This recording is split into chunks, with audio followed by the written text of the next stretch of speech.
അപ്പൊ എന്റെ ഭാഗത്തുണ്ട് 3, 2, 1 സ്റ്റാർട്ട്. എവിടെ ഇറങ്ങിക്കാം. ഞാൻ കയറാൻ പോകണ്ട, എനിക്കിനി മതി. സ്റ്റാർട്ട് ആകുന്നതാ.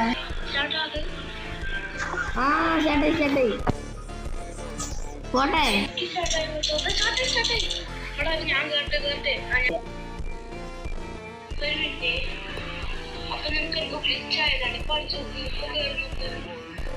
എനിക്ക് ഒന്നും ഒരു ഓപ്ഷനും കാണിച്ചില്ല. നീയും വിളിച്ചായി ഇപ്പൊ എന്തത്. അപ്പോൾ ഞങ്ങൾ കാർ എസ്കേപ്പ് അങ്ങനെ ആയിരുന്നു. അപ്പോഴേക്കും ഞങ്ങൾ രണ്ടാളും ബഗ്ഗായി ഗൈസ്. അങ്ങനെ എസ്കേപ്പ് ആകാൻ പറ്റില്ല. അപ്പോൾ വീഡിയോ ഇഷ്ടപ്പെട്ട ലൈക്ക് ചെയ്യുക, സബ്സ്ക്രൈബ് ചെയ്യാത്തുള്ള ബെല്ലൈക്കൺ എനേബിൾ ചെയ്യുക, കമൻറ്റ് ചെയ്യുക. ബൈ.